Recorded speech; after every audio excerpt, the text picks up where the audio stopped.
Hello there, and welcome back to another Minecraft Redstone tutorial. In this video, I'm going to be showing you how to build the farm just behind me, an automatic sugarcane farm that can be expanded and upgraded up to a level where it is super efficient and super industrial. Let's go. Now, there's a little bit of maths involved with the items you're going to need to build this, but just bear with me, okay? So, for every sort of row of the farm that you're going to be building, a row being a single row like this, consisting of the dirt, water, rails, etc., everything along this one block stretch here, you're going to need 14 rails, 1 powered rail, 10 dirt, 10 sugarcane, redstone torch, and 6 building blocks of any kind. So it's best to plan out how big you want the farm to be before you actually build the farm. Aside from that, the rest of the blocks are very much fixed, so you just need 2 water buckets to make a infinite water source. You need 10 dirt, 2 obsidian, 18 more building blocks, 10 more sugarcane, 4 more powered rails, a hopper minecart, a regular hopper, 2 chests, 2 pistons, a lever, a comparator, 5 observers, 3 sticky pistons, 10 repeaters, 13 honey blocks, and 2 redstone torches. Now, you can technically build the farm with slime blocks, but it works a lot better with honey blocks, because otherwise all your items are going to get launched into the stratosphere, and we don't want that. Now, to start off the farm, I'm going to build the item collection system. I know, starting from a bit of a strange place, but it'll be okay. First off, place down a double chest like this, and a hopper behind it. You can expand this storage system further if you want, just place more hoppers and more chests down below this one. Then, break this block next to this hopper, place down a comparator, break another block one along like this, place a redstone torch on that, making sure that it is attached to this block so it will be powered when the comparator turns on. Then place 2 building blocks here and here above the components that you've already placed down, place down a redstone repeater here, and then place down 2 powered rails like that. You can see that these powered rails are on. These will turn off when a hopper minecart comes along and starts filling up this hopper. Now that you've done that, build 13 rails along from here. So that's 1, 2, 3, 4, 5, 6, 7, 8, 9, 10, 11, 12, 13. Then count along 1, 2, 3, 4, 5, 6. Break this rail and 2 blocks down below it, and place down a redstone torch there. Now, depending on how long your farm is going to be, how many layers or rows, that you've decided to have, break 2 blocks along for each one of those. I'm not going to do this very far for, time purposes, but you will probably want to build this really, really far off if you're planning on making this really industrial. Anyway, once you have the trench in place, place redstone torches all along the bottom like this, and then cover it back over. Those redstone torches have been placed there to power powered rails, which will be going on top of them. Now, you just have to place in the rest of your rails. So, place regular rails along like this until you get to the spot where your powered rail is, place down another powered rail, and then keep moving forward. Make sure to place 2 regular rails here, where those 2 powered rails are. That could prove an issue there, but if that is the case, just do something like this.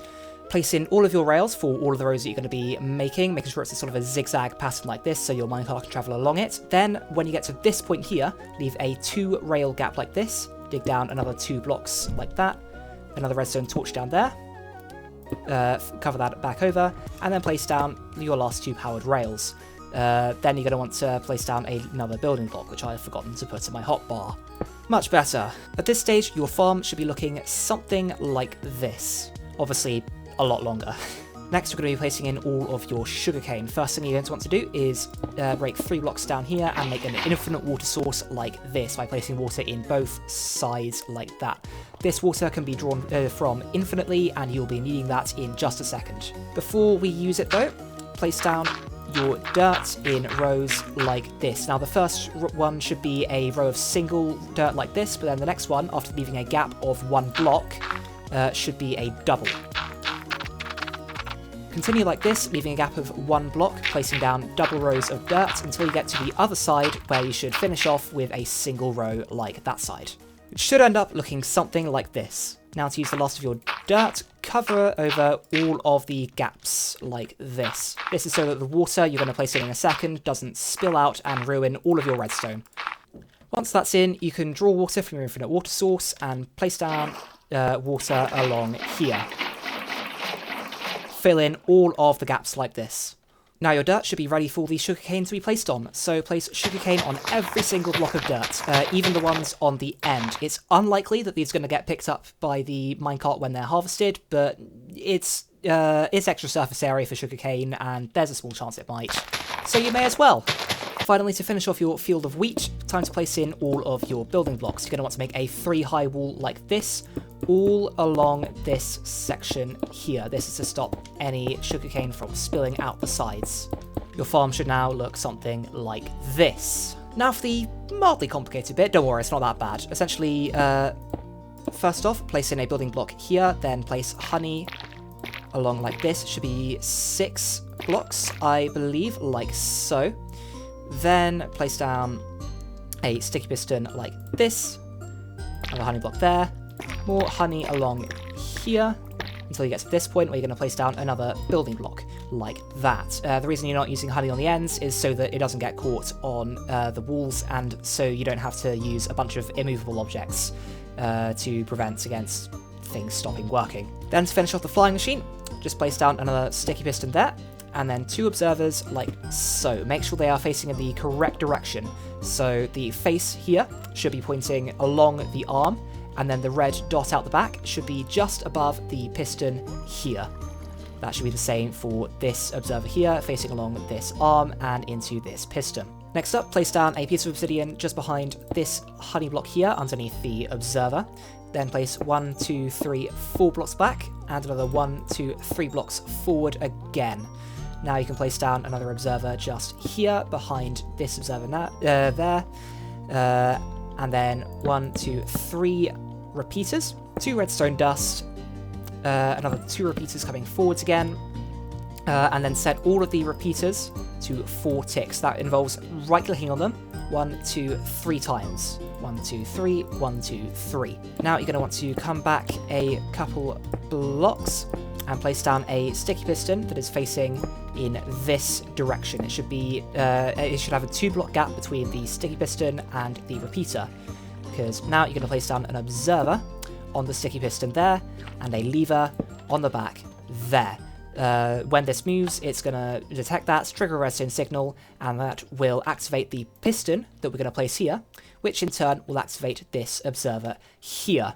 Obviously, I'm not doing that right now because I don't have the other side set up yet, which is what we're doing now. Place down an obsidian block, 3 blocks back from this dirt block here, 1 block up from the sugarcane here, and it should be in line with that honey block just over there. It could be complicated to get right, so make sure you've got the dimensions properly done. After that, come back 1, 2, 3 blocks, and then add another 1, 2, 3 on that side there. Place another observer down just on top of the obsidian. Another 1, 2, 3, 4 repeaters. Make sure they're also set to 4 ticks. That's 3 right clicks. 1, 2, 3. 2 more redstone dust, and then a regular piston there. If I activate this lever now, you'll see that the flying machine flies forwards. If there were any sugarcane that were sort of upright, still standing, then it would collect that. And as you can see, the signal has gone around and it has activated the contraption flying machine again. That will go on an infinite loop now because this lever is turned on. You can flick the lever off to turn the farm off. As you can see, this is just going to come to a complete stop. Perfect. That means that the final thing to do is to place down your minecart with hopper right here, turn on the farm, and go AFK in a hole somewhere and let the drops rack up. Look, that's one that's already gone there. Anyway, as I said, that's the farm done. So I hope you enjoyed. I hope this video was helpful to you. If it was helpful, please don't forget to leave a like, maybe subscribe for more content like this, maybe some Create Mods tutorials, maybe some videos on the Archestar SMP, who knows, maybe Season 3 coming out soon. That might be exciting. This is the first video I've made on the channel in quite a while, so you can expect maybe, I don't know how long it'll be, pretty soon. I'm going to release an update video essentially talking about how I plan to move forward over the next couple months. Anyway, as I said, aside from that, that's all for me, so I will leave you with this.